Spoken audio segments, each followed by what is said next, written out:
Hi guys, it's Arsh Ellahi, and in today's video we're going to have a bit of a rant. I don't mind saying that. We're going to be talking about, is there any such thing as below market value? And I'm going to give you my opinion on it. Having been in the property industry for over 20 years, having bought and sold hundreds, if not thousands of properties, I'd like to think I know a little bit about this topic. So before we get into that, I just need you to do me a small favour. If you can hit the subscribe button and press the notification bell, every time I release a video, you'll get notified about it. So let's get moving straight on. What is BMV? So there's an abbreviation, BMV, that gets thrown out a lot in the property industry. And BMV stands for below market value. And BMV doesn't just exist in the property industry, it exists in every industry. Whether you're looking to, and if I was going to simplify it, let's say buying something below market value is almost like trying to get yourself a bargain. So whether you're looking to buy a car and it's valued at £10,000 and you're trying to buy it for £9,000, you could question, have you purchased that property below its value? Have you purchased it at 10% below its value? Again, and this could happen to lots of stuff. When you go to a shop and you buy something and you negotiate a discount, have you just purchased it below what it was worth? And this is what they refer to when they call it below market value. Now, let's take this back to property. I get offered a lot of property all over the country. So whether we're looking in Scotland, whether we're looking down in Cornwall, the first thing that we look for is how can we add value to that property, or how can we buy that property below market value? Now, everyone loves a deal. So everyone wants, if I was to offer you a £10 note, but I only want you to give me £5 for it, would you take it from me? Of course you would, because naturally you're getting some extra value from that. You're getting £5 more than what you've actually paid for it. So in actual fact, yes, you got that below market value. So when I'm looking for a property, naturally, the first thing that I'm trying to look for is that how much can I pay for it? How much can I get a discount on that property? Because the better the discount, the more chance that I've got of doing more things with the property. So when I come to refinance, have I got a better chance of getting all my money out of the deal? And lots of property investors are after below market value deals. And the reason being is that if they pay 100,000 for it, and it's still worth 100,000 in 6 months' time, when they come to refinance it, they're not going to be able to pull their money out of the property, which means that they've got their equity stuck in that property. However, if you purchase the same property that's worth £100,000 and you actually purchase it at £75,000, provided that you can justify the £100,000 valuation, you could say that you purchased that property below market value. Now, when you come to actually refinance that property in 6 months down the line, providing that you can get that property to value up at your figures at £100,000, when the mortgage company come to value it, they say, yes, it's worth £100,000. We will lend you up to 75%, which in this scenario is £75,000. You can then borrow up to £75,000. And remember, if you've purchased it for 75, it means that you can pull all your money out of the deal. So this is the reason, this is one of the main reasons as to why property investors like to purchase properties below market value.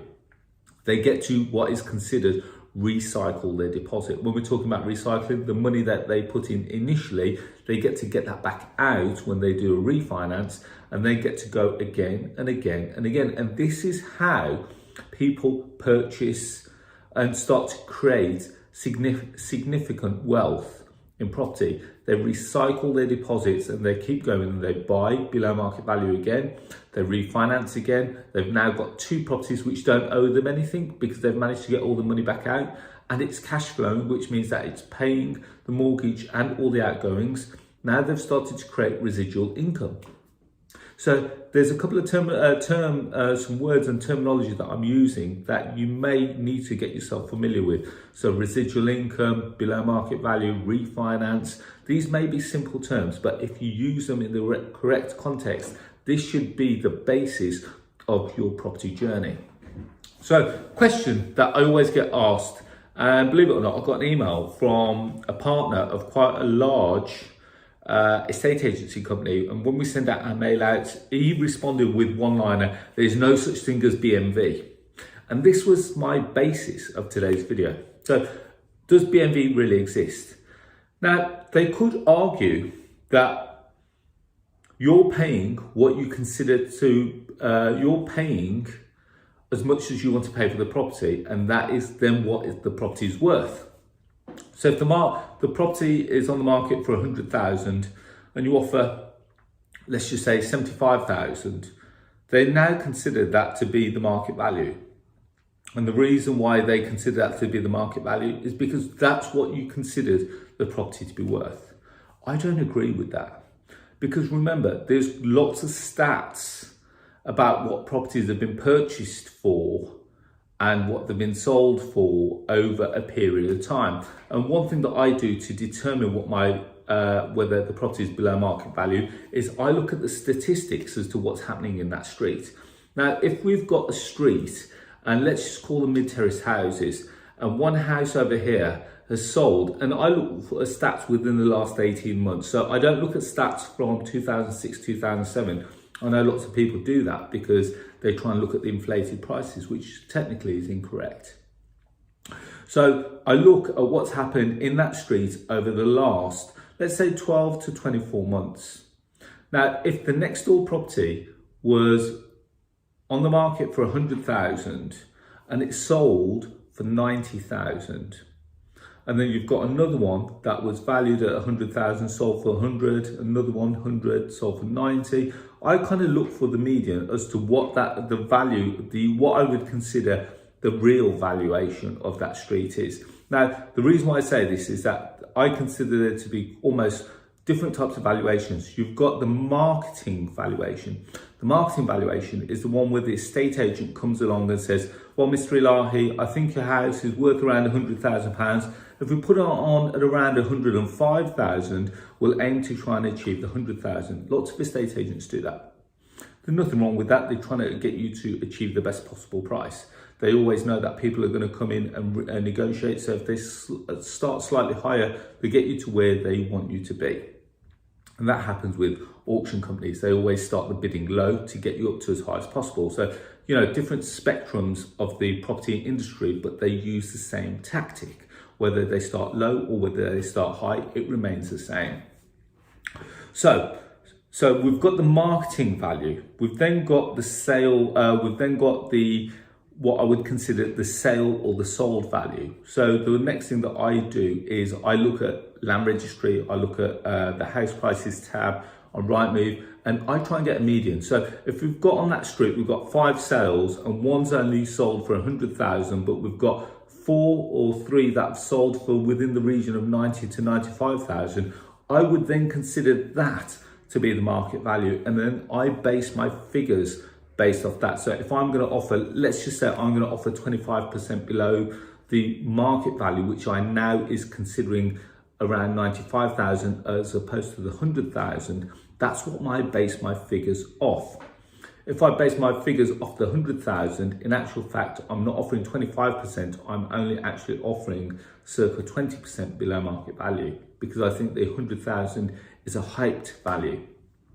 So I hope I'm not going over your heads here, by the way.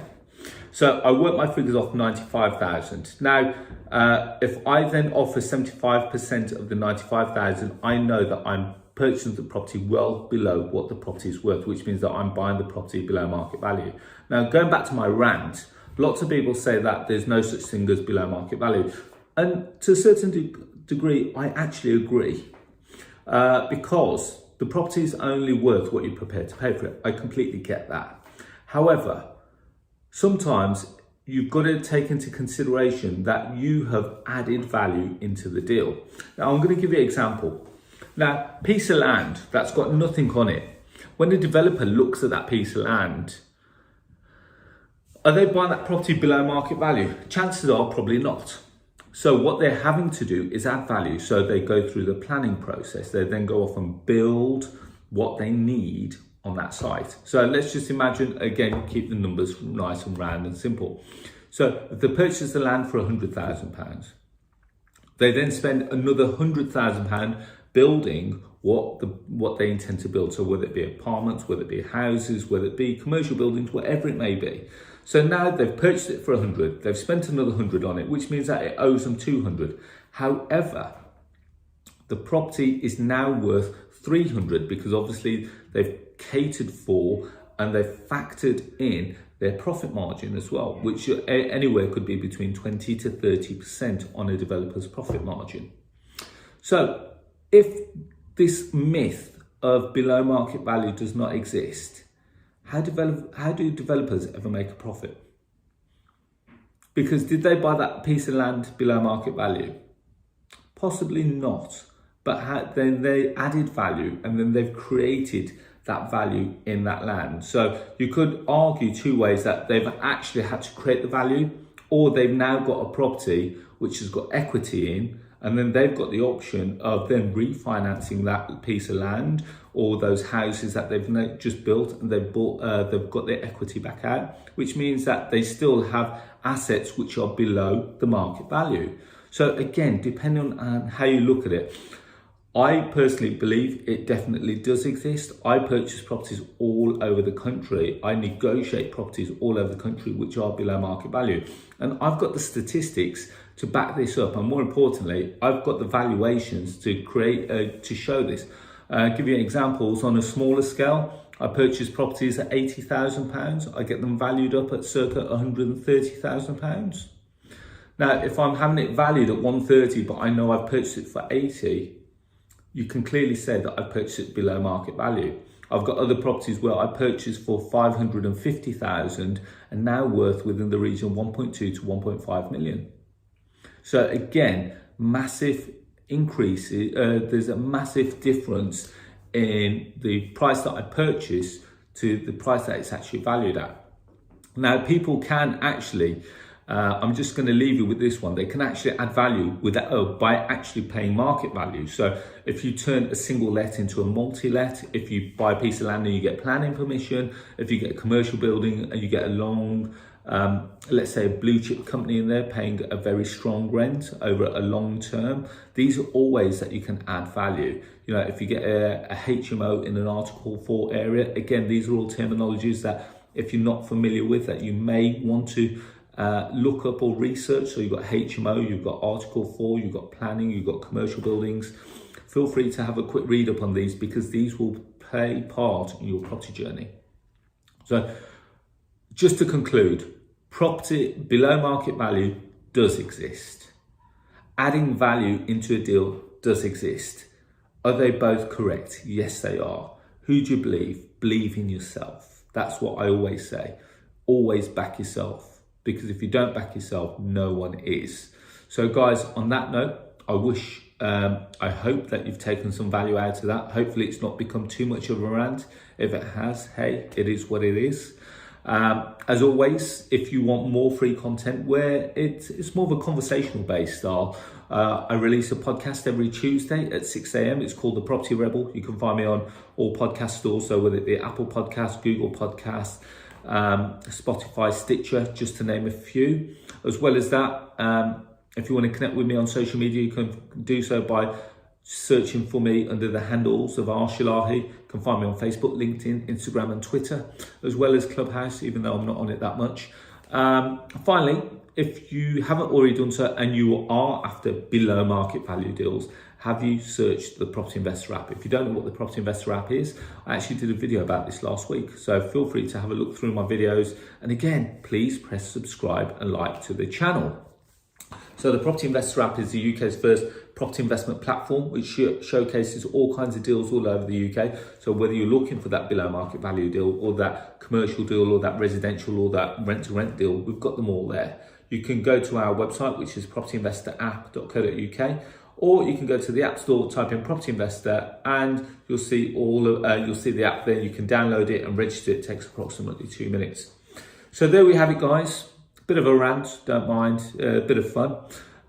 If you've got any questions and you want me to answer them, please ask them below.